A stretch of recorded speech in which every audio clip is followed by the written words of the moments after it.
Hello दोस्तों, देखिए आज की इस वीडियो में हम लोग एक और बहुत इम्पोर्टेंट नेटवर्क टॉपिक कवर करने वाले हैं। ठीक है, बेसिकली ये जो टॉपिक है अपना आज का डीएनएस। ठीक है, आज का हम लोग का टॉपिक है डीएनएस। अभी ये जो डीएनएस है, ठीक है, ये डीएनएस अपना जो ब्राउज़र्स है, जो भी ब्राउज़र बोल लीजिए, क्रोम बोल लीजिए, फायरफॉक्स बोल लीजिए, माइक्रोसॉफ्ट एज बोल लीजिए, कुछ भी बोल लीजिए। ठीक है, बट ये सब ब्राउज़र जो हम लोग जैसे करके एक सर्च करते हैं, लेट सपोज हम लोग गिटहब हम लोग मोस्टली यूज़ करते हैं। तो गिटहब हम लोग ऐसे ही सिंपली सर्च बार में लिखते हैं, बट लिखने के बाद हम लोगों को पता है कि गिटहब जो वेबसाइट है उसके सर्वर में हम लोगों को रिक्वेस्ट भेजना पड़ेगा।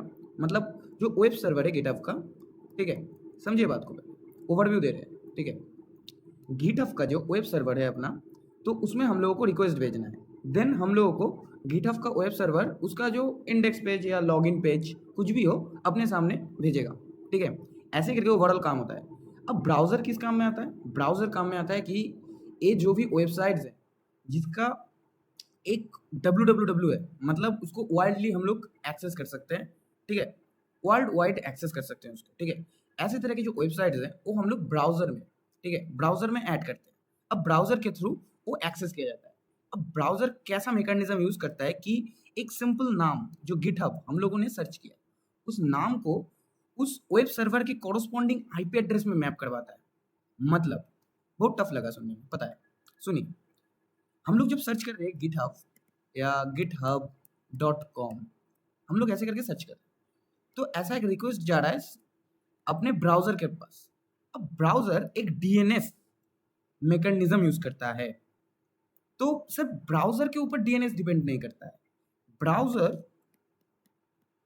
प्लस आईएसपी, मतलब हम लोगों का जो इंटरनेट सर्विस प्रोवाइडर्स होते हैं, इन दोनों के ऊपर ही डीएनएस डिपेंड करता है। मतलब डीएनएस का वर्किंग मैकेनिज्म डिपेंड करता है। ठीक है, वो हम लोग आगे जाके देखेंगे। अभी के लिए समझिए github.com करके हम लोग एक सर्च बार में कुछ वेबसाइट सर्च किए। अब ब्राउज़र इसी वेबसाइट के कॉरस्पॉन्डिंग एक ऐसा प्रोसेस यूज़ करेगा जिसको हम लोग बोलेंगे डीएनएस, डोमेन नेम सिस्टम। ठीक है, तो ये प्रोसेस इस्तेमाल करता है किस लिए कि उस वाले पर्टिकुलर गिटहब के अगेंस्ट में जो वेब सर्वर्स हैं, उस वेब सर्वर का आईपी हम लोगों को मिल जाए। मतलब इनडायरेक्टली हम लोग नाम सर्च कर रहे हैं और नाम के अकॉर्डिंग उस वेबसाइट का या उस वेब सर्वर का हम लोगों को पब्लिक आईपी मिल रहा है। अब हम लोगों को पता है कि आईपी एड्रेस मिल जाए तो नेटवर्क के अंदर हम लोग कोई भी लोकेशन में जा सकते हैं। ठीक है, क्योंकि कोई भी सिस्टम का, कोई भी नोड का, ये सब हर एक नोड है, तो कोई भी नोड का एक आइडेंटिटी है आईपी एड्रेस उस नेटवर्क के अंदर। ठीक है, तो इसी से ही अपना डीएनएस का कॉन्सेप्ट आता है। अब देखिए सर, ठीक है, आपके लिए बहुत कुछ रेडी करके रखे हैं। अब डीएनएस, डोमेन नेम सिस्टम, हम लोग देख चुके हैं क्या होता है, थोड़ा ओवरव्यू ले चुके हैं। अभी अगर इसको थियोरेटिकली थोड़ा देखना चाहें तो फिर इधर क्या बोला है देखिए, the domain name system DNS is a hierarchical and distributed naming system. इसका मतलब क्या है? मतलब अपना जो डीएनएस है, जो डोमेन्स है, वो डोमेन्स हायरार्किकल ऑर्डर में अपने पास रहेगा, सब डोमेन रहेगा, ये सब हम लोग कंट्री बेस्ड डोमेन रहेगा, बहुत सारे डोमेन के टाइप्स होते हैं, वो हम लोग आगे जाके देखेंगे। तो एक हायरार्किकल स्ट्रक्चर है और डिस्ट्रीब्यूटेड नेमिंग सिस्टम है। डिस्ट्रीब्यूटेड नेमिंग सिस्टम का मतलब इसको ब्राउज़र पहले हैंडल करने की कोशिश करेगा। अगर ब्राउज़र से नहीं हुआ देन ए मतलब अपना जो डीएनएस, अपना एक डीएनएस सर्वर है, उस डीएनएस सर्वर में भेज देगा जो अपना आईएसपीज हैंडल करते हैं। तो इसीलिए एक डिस्ट्रीब्यूटेड सिस्टम का मैकेनिज्म है। अपना जो डीएनएस है या बड़ा बड़ा जो भी बोल लीजिए, जो भी डीएनएस प्रोवाइडर्स होते हैं, जैसे अपना क्लाउडफोर्ड, ठीक है, एक डीएनएस प्रोवाइडर है। तो ये जो डीएनएस प्रोवाइडर्स होते हैं तो ऐसे ही करके काम करते हैं सर। ठीक है, ऐसे ही करके पूरा ओवरऑल काम करते हैं कि वो एक डिस्ट्रीब्यूटेड नेमिंग सिस्टम होता है और कुछ नहीं। तो क्या होता है इसमें, that translate human readable domain names, जैसे गिटहब, गूगल, www.google.com, ऐसे करके कुछ भी हम लोग टाइप करते हैं सर्च बार में और उसके कॉरस्पॉन्डिंग जो सिमिलर रिजल्ट्स होते हैं हम लोगों को मिल जाता है। ठीक है, तो इस वेबसाइट्स के लिए यही काम होते हैं और कुछ नहीं। Into IP addresses, domain name के साथ आईपी एड्रेस को मैप करवाया जाता है। ठीक है, enabling users to access websites easily users website को एक्सेस कर पाए। मतलब वेबसाइट नहीं तो अगर अपने पास अगर डीएनएस नहीं होता, ठीक है, अगर अपने पास डीएनएस नहीं होता तो फिर क्या होता? Without DNS users would not to remember numerical IP. मतलब डीएनएस छोड़ के हम लोगों का जो आईपी रहेगा सर्वर का, ठीक है, वो कभी भी याद नहीं रह सकता है। आप गिटहब का याद रखेंगे, गूगल का याद रखेंगे, कितने सारे वेबसाइट का याद रखेंगे, पॉसिबल नहीं है। हम लोग नाम याद रख सकते हैं, ठीक है, किसी का हम लोग एड्रेस याद नहीं रख सकते, नाम याद रख सकते हैं, ठीक है। तो ऐसे करके, और एक और भी प्रॉब्लम आते हैं जब हम लोग आईपी असाइन करते हैं ना, जब एक पब्लिक आईपी होता है, पब्लिक आईपी चेंज होते रहता है, जब पब्लिक आईपी चेंज होते रहता है तो उस टाइम में हम लोगों को बार-बार चेक करना पड़ेगा, अच्छा इस बार आईपी क्या असाइन किया गया है, दूसरी बार आईपी क्या असाइन किया गया है। तो ऐसे करके पॉसिबल ही नहीं है कभी भी कोई भी वेबसाइट को मतलब कंसिस्टेंटली एक्सेस करना पॉसिबल ही नहीं तब रहेगा। तो इसीलिए हम लोग को डीएनएस इस्तेमाल करना पड़ता है। अगर डीएनएस इस्तेमाल नहीं करना पड़ेगा, मतलब नहीं करे, तो फिर हम लोगों को आईपी एड्रेस याद रखना पड़ेगा, जो पॉसिबल नहीं है, ठीक है। तो बेसिकली अपना जो डीएनएस होता है, DNS process can be break down into several steps. DNS process बहुत सारे स्टेप्स के अकॉर्डिंग होते हैं। Ensuring the users can access websites by simply typing a domain name into their browser. Browser में सिर्फ डोमेन नेम का search करेगा, उस डोमेन नेम के कॉरस्पॉन्डिंग उसका आईपी एड्रेस मिल जाएगा। ऐसे ही करके ओवरऑल डीएनएस काम करता है। तो अपने पास एक, देखिए इधर एक है बेसिकली एक www.google.com, ऐसे करके अपने पास एक कुछ भी एक सर्च, क्या गूगल का जो वेबसाइट का जो एक डोमेन नेम है वो अपने पास है। अब इसको आईपी में मैप करेंगे, किसके हेल्प से, डीएनएस की हेल्प से। ऐसे ही करके ओवरऑल काम होता है। DNS supports caching to improve speed and reduce network traffic. ये कैचिंग भी सपोर्ट करता है। कैचिंग का मतलब होता है, सर देखिए ये सारे कॉन्सेप्ट्स आप लोगों को पता होना चाहिए। ये कैचिंग के बारे में बार बार रिपीट करना अच्छा नहीं है सर, तो फिर भी बता देते हैं। कैचिंग होता है कि टेम्पोररी जब डेटा हम लोग को कुछ रखना है, लेट सपोज यूजर एक वेबसाइट में लॉगिन किया है, ठीक है। अब लॉगिन करने के बाद उसका डैशबोर्ड में है। अब डैशबोर्ड में कुछ चीज़ें ऐसी होती है कि वो उसको 7 दिन, 7 डेज या 14 डेज या एक पर्टिकुलर टाइम पीरियड तक हम लोगों को उसको रखना पड़ेगा, ठीक है, या यूजर को हम लोग शो करेंगे, देन हम लोग उसको ऑटो डिलीट कर देंगे। तो ये जो पार्ट है, ये जो डेटा पार्ट है, मतलब हेवी ट्रांजेक्शन हम लोगों को जहाँ पे नहीं चाहिए वहाँ पे कैचिंग का इस्तेमाल करेंगे, मतलब टेम्पोररी डेटा के लिए, ठीक है, कि पहले सर्वर में लोड नहीं जाएगा, एक मतलब छोटा एक स्मॉल ट्रांजैक्शन परफॉर्म होगा कैचिंग डीबी के, मतलब डेटाबेस के बीच में जो कैच होते हैं जैसे रेडिस, ये सब। तो ये क्या करते हैं कि पर्टिकुलरली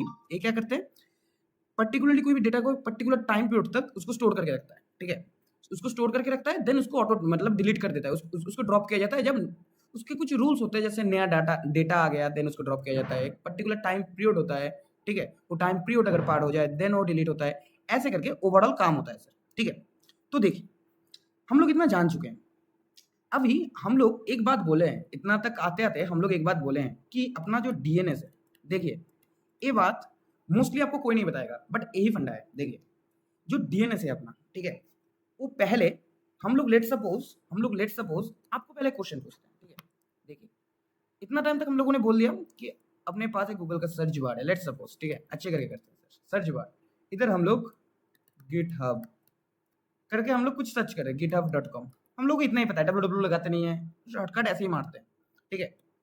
तो ये जो रिक्वेस्ट है ना, पहले ब्राउजर के पास जाएगा, ब्राउजर के अंदर स्टेप बाय स्टेप डीएनएस का, मतलब डोमेन नेम सिस्टम का कुछ particular pre defined parts, process, हाँ, वो परफॉर्म होंगी। अगर उन प्रोसेसों के दौरान या ब्राउजर को ही उसके खुद के डेटाबेस से या खुद के होस्ट फाइल से, हम लोग देखेंगे आगे जाके, होस्ट फाइल से या कैच से उसको अगर इसके कॉरस्पॉन्डिंग अगर उसको मिल गया आईपी एड्रेस, तो फिर वो डीएनएस सर्वर जो अपना बाय आईएसपी, अपना जो आईएसपी द्वारा प्रोवाइड किया जाता है, ठीक है, उस तक नहीं जाएगा। इफ ब्राउजर फेल, मतलब ब्राउजर ढूंढ ही नहीं पाया उसका आईपी एड्रेस या कैच में नहीं था, बहुत टाइम बाद इसको सर्च किया गया है, ठीक है, मोस्ट फ्रीक्वेंट सर्च नहीं है, तो ऐसे करके ब्राउजर हैंडओवर करता है डीएनएस सर्वर को। तो हम लोग एक एक करके ब्रेक डाउन करते हैं, पहले ब्राउजर को ब्रेक डाउन करते हैं कि what actually happens in browser, ठीक है, ब्राउजर के अंदर क्या होता है ये हम लोगों को पहले जानना है, देन हम लोग देखेंगे। देखिए एक सिस्टमेटिक फ्लो मतलब बनाए रखना बहुत इंपॉर्टेंट है सर, एक सिस्टमेटिक फ्लो में जाना चाहिए, ठीक है, तो वही कर रहे हैं हम लोग। तो चलिए देखते हैं। देखिए पहले हम लोग देखे हैं कि अपने पास सर्च किया गया था github.com लेट्स सपोज सर्च किया गया है, ठीक है, github.com लेट्स सपोज सर्च किया गया है। अब अपना ब्राउजर लेट्स सपोज अपना जो क्रोम है, ठीक है, या कुछ भी ब्राउजर पर्टिकुलर हम लोग मेंशन नहीं करते, हर एक ब्राउजर में सेम काम होता है, ठीक है। तो अपना जो ब्राउजर है, ये पहले ब्राउजर क्या करेगा, पहले क्या अपना जो कैच होगा ना, मतलब अपना डीएनएस कैचिंग नाम का एक प्रोसेस होता है, ठीक है, ऐसे करके समझिए। कैच एक मेमोरी होता है या स्टोर करने का एक टेक्निक, जैसे करके हम लोग क्या करते हैं कि कोई भी टेम्पोररी डेटा को हम लोग स्टोर करते हैं कोई स्पेसिफिक टाइम पीरियड तक या लिमिट तक, ठीक है, ऐसे करके समझिए।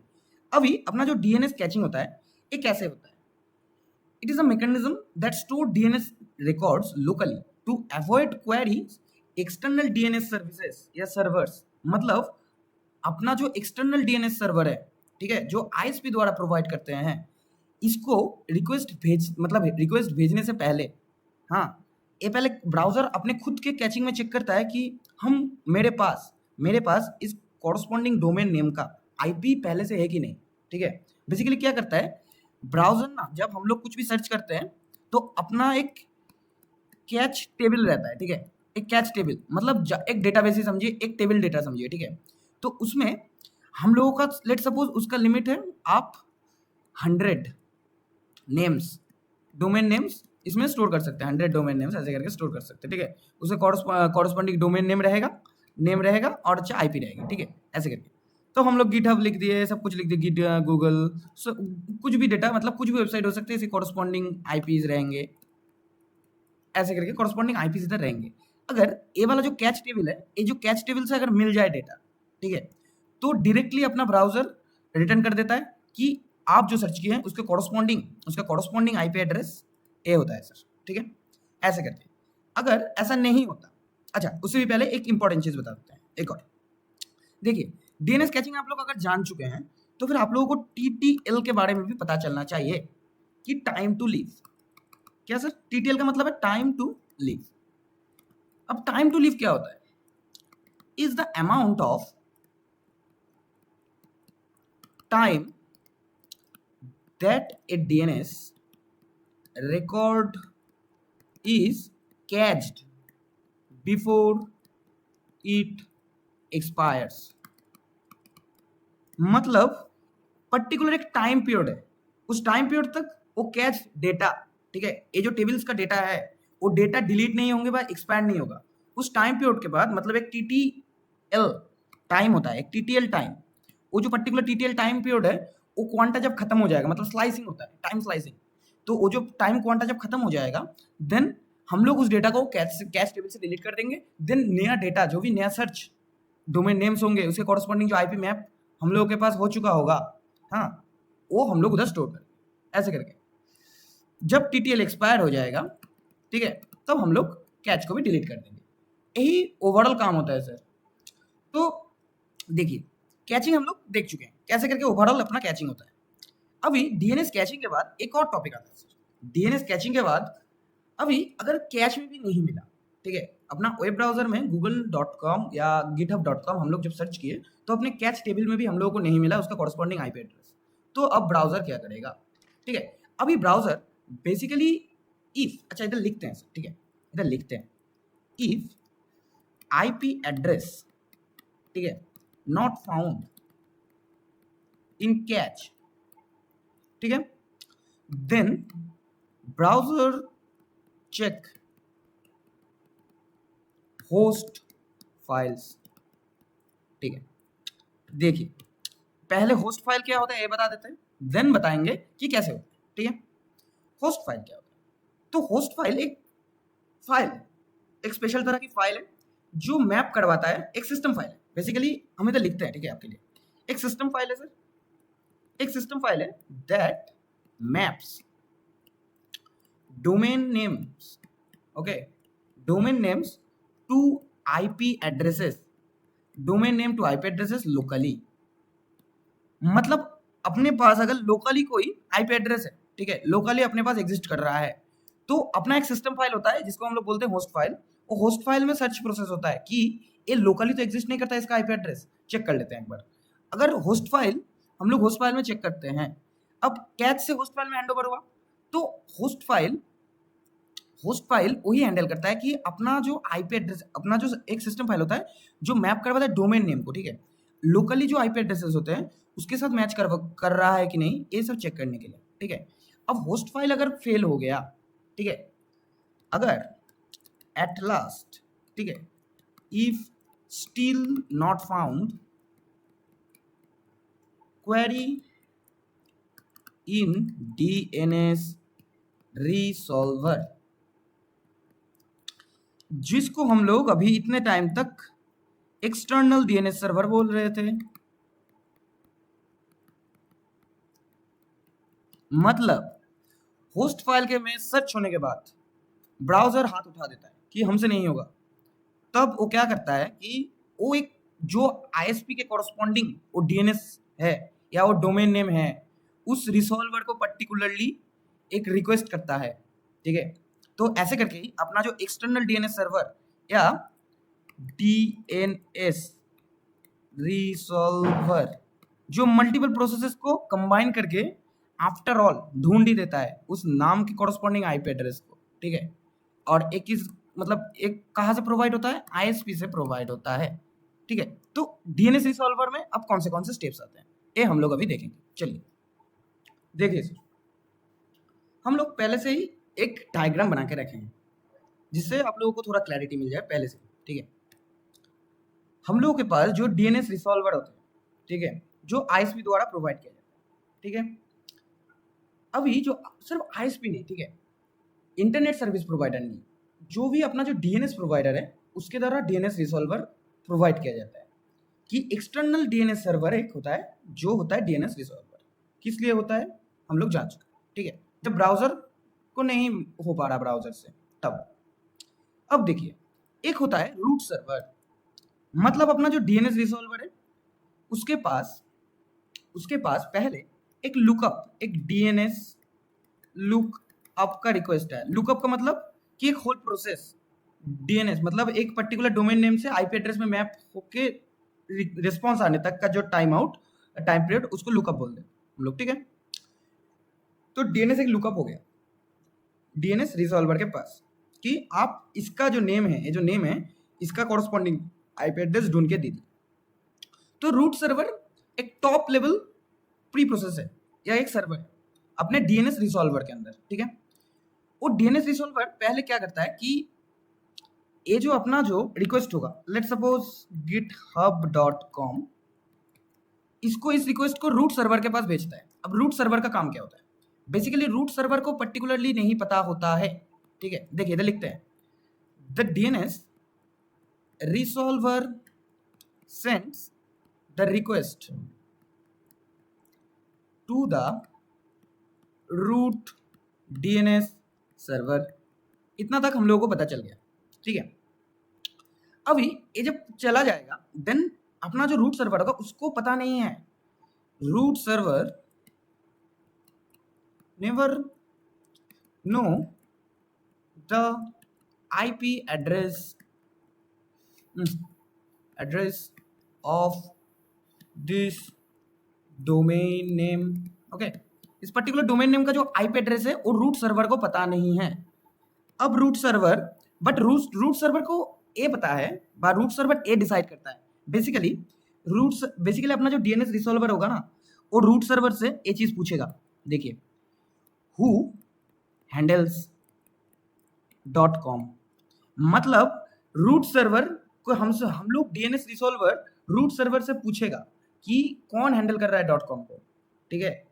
मतलब जो सब अपना जो डोमेन है इधर अपना जो एक्सटेंशन है domain extension .com .in .org ये सब, तो ये कौन हैंडल कर रहा है वो रूट सर्वर से हम लोग पूछेंगे। और इस अकॉर्डिंग रूट सर्वर हम लोगों को एक मतलब कहाँ पे होयर, ठीक है, देखिएगा होयर इज द टीएलडी सर्वर, मतलब अपना कौन सा टीएलडी सर्वर ये .com को हैंडल कर रहा है वो रिटर्न कर देगा एज ए रिस्पॉन्स अपने डीएनएस रिसॉल्वर को, यही बताना चाहते थे, ठीक है। तो अपना डोमेन नेम हो गया रूट सर्वर, तो ये जो अपना एक्सटेंशन है, तो रूट सर्वर ए बता सकता है कि कौन सी टॉप लेवल डोमेन, टीएलडी कौन सी top level, but root server can say which top level TLD server handle it। अब देखिए इतना कुछ हो गया और इसको रिस्पॉन्स भी मिल गया अपने डीएनएस रिसॉल्वर को। अब डीएनएस रिसॉल्वर सेकंड टास्क परफॉर्म करेगा टीएलडी सर्वर के साथ। वो क्या करेगा कि टीएलडी सर्वर को बोलेगा, टीएलडी सर्वर को मतलब पूछ लेगा, उसको पता चल गया, इसको पता चल जाएगा, डीएनएस रिसॉल्वर को पता चल जाएगा कि अपना टीएलडी सर्वर कौन सा यूज करना है हम लोगों को। बेसिकली अपना जो टीएलडी सर्वर है, TLD servers handle the domain extensions, okay. TLD servers handle domain extensions, ठीक है। अब ये जो डोमेन एक्सटेंशन हैंडल करता है इंडिविजुअली कि .com के लिए एक टीएलडी होगा, .in के लिए एक टीएलडी होगा, ऐसे करके, ठीक है। तो ओवरऑल ऐसे करके हम लोगों को तो पता चल जाएगा कौन सी टीएलडी सर्वर के हम लोगों को रिक्वेस्ट भेजना है। तो हम लोग उस पर्टिकुलर टीएलडी सर्वर में हम लोग रिक्वेस्ट भेजेंगे। कैसे करके भेजेंगे कि देखिए, where is github.com, ऐसे करके हम लोग पूछेंगे। अब टीएलडी सर्वर को भी इट ऑल्सो, मतलब अपना जो टीएलडी सर्वर है ना, अपना जो टीएलडी सर्वर है वो क्या, it also not know the actual IP but it can return the, अपना जो ऑथोरेटिव नेमिंग सर्वर था, अपना जो ऑथोरेटिव सर्वर कौन सा यूज करना है, कौन सा ऑथोरेटिव सर्वर को हम लोगों को यूज करना है वो बता देगा। अब ऑथोरेटिव सर्वर एक अलग सिस्टम होता है, उसको हम लोग बताएंगे, अभी बताएंगे। तो इतना तक काम टीएलडी का है। टीएलडी बता देगा कि आपको, आप जो जिस डोमेन नेम के अकॉर्डिंग आईपी एड्रेस ढूंढ रहे हैं वो इस ऑथोरेटिव सर्वर के अंडर आता है, उस सर्वर को आप जाके वो रिक्वेस्ट कीजिए, आपको मिल जाएगा। ऐसे करके अपना टीएलडी सर्वर बता देता है। TLD server particular domain extensions को इंडिविजुअली हैंडल करता है, ठीक है। और रूट सर्वर अपना जो होता है, रूट सर्वर से फाइंड करके देता है कि ये जो डोमेन नेम है, इस डोमेन नेम का जो एक्सटेंशन है वो पर्टिकुलर कौन सी top level domain naming space को, मतलब टीएलडी को बिलोंग करेगा, ठीक है। इतना तक क्लियर है। एज द रेस्पॉन्स हम लोगों को रिप्लाई मिल जाएगा, reply with authoritative name server की, कौन सी ऑथोरेटिव नेम सर्वर है। तो अब हम लोग उस पर्टिकुलर ऑथोरेटिव नेमिंग सर्वर में, मतलब ऑथोरेटिव, ठीक है, ऑथोरेटिव नेमिंग सर्वर में हम लोग उसको पूछ सकते हैं कि व्हाट इज आईपी एड्रेस, बता दो कि github.com का आईपी एड्रेस क्या है कि उसका सर्वर को हम एक्सेस कर पाए। अब रेस्पॉन्स करेगा ये, response with actual IP, actual IP से अपना रिस्पॉन्स करेगा। तो अपना जो ऑथोरेटिव नेम सर्वर है, तो ये जो ऑथोरेटिव नेम सर्वर है ये बेसिकली एक एक्चुअल डीएनएस रिकॉर्ड को होल्ड करता है, ठीक है। ऐसा करके समझिए कि हम लोग थोड़ा इसके ऊपर एक लिखते भी है थोड़ा डिस्क्रिप्शन कि this server holds the actual DNS records for particular websites. हाँ, basically here the stores the actual DNS records, यहाँ पे हम लोग एक्चुअल डीएनएस रिकॉर्ड को स्टोर करते हैं फॉर डोमेन नेम्स के लिए। It is responsible for providing the correct IP that allow users to reach websites, ठीक है। इतना तक तो आप लोगों को पता चल गया। अभी इसके अंदर जो मेटा डाटा है, मतलब एक रिकॉर्ड है, हम लोग बोल रहे हैं कि इसके अंदर एक रिकॉर्ड रहेगा, मतलब मेटा डेटा। देखिए हम लोग ये सब पढ़ा नहीं भी बोल सकते थे, इतना डीपली घुसने का जरूरत नहीं है, एटलीस्ट बीटेक में, बट गेट में या आपको अच्छे से रेडी होने के लिए, हाँ, ये सब चीज़ें जानना ज़रूरी है सर। और हम बोलेंगे कि जो टॉपिक आप स्टार्ट किए हैं, जो नहीं किया नहीं किया, जो स्टार्ट किया है वो एकदम फुल फेज में कंप्लीट कीजिए, ठीक है। तो फिर आपको क्लैरिटी बहुत अच्छा मिलेगा कि एग्जैक्टली हमको करना क्या है और क्या नहीं, क्या हो रहा है और क्या नहीं, ठीक है। यही होता है प्रॉपर सिस्टम, और कुछ नहीं सर, ठीक है।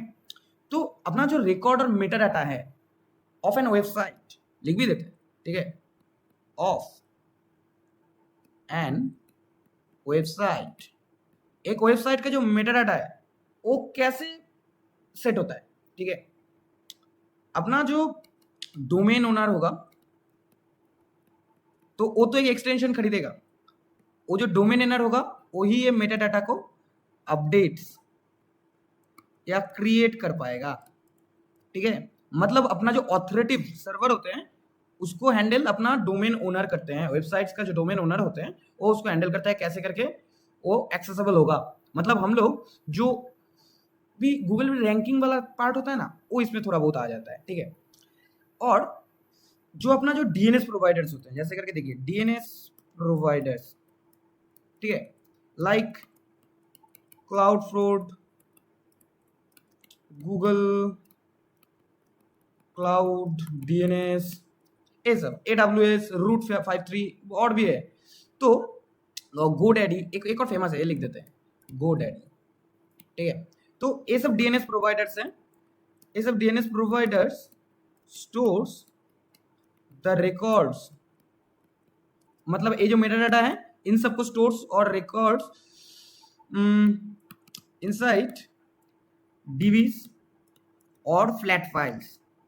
मतलब जहां पे हम लोगों को मोस्ट फ्रीक्वेंटली है, मतलब हैशिंग के थ्रू, हाँ, कीवर्ड के थ्रू हम लोग को जहां से एक्सट्रैक्शन करना है तो वहां पे हम लोग फ्लैट फाइल्स यूज करते हैं, और डीबी यूज करते हैं कहाँ पे, जहाँ पे हम लोगों को हेवी लोडेड ट्रांजैक्शंस एक्सेप्ट करना हो या डिक्लाइन करना हो, कुछ भी करना हो ऐसे करके, ठीक है। तो रूट सर्वर्स और टीएलडी सर्वर्स ओनली स्टोर जो कि इन्फो स्टोर करता है सर, बट एक्चुअल आईपी उसको पता नहीं है। एक्चुअल आईपी किसको पता है? ऑथोरेटिव डीएनएस सर्वर को, ऑथोरेटिव डीएनएस सर्वर को पता है कि एक्चुअल आईपी एड्रेस कहाँ पे है, मतलब कौन सा है। तो ऐसा हो जाने के बाद response with actual IP DNS resolver को दे देता है, और अपना जो डीएनएस रिसॉल्वर है वो भी रिस्पॉन्स भेज देता है, वो भी रिस्पॉन्स भेज देता है। ऐसे करके ओवरऑल अपना जो DNS domain name system mechanism है ओवरऑल काम करता है सर। इसके बाहर और कुछ भी नहीं है, इसके बाहर इतना टाइम तक जितना कुछ हम लोगों ने डिस्कस किया है इधर, इसके बाहर और कुछ भी नहीं है सर, ठीक है।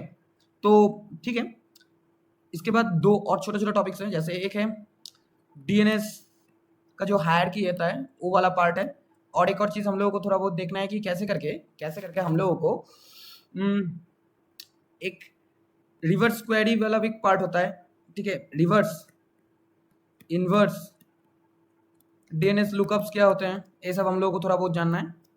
और जानना है एक और चीज़ कि डीएनएस के क्वेरी के मतलब जो क्वेरीज होते हैं, ठीक है, क्वेरीज होते हैं वो कितने टाइप्स के हैं, थोड़ा बहुत उसका प्रॉपर्टीज हम लोगों को जानना पड़ेगा।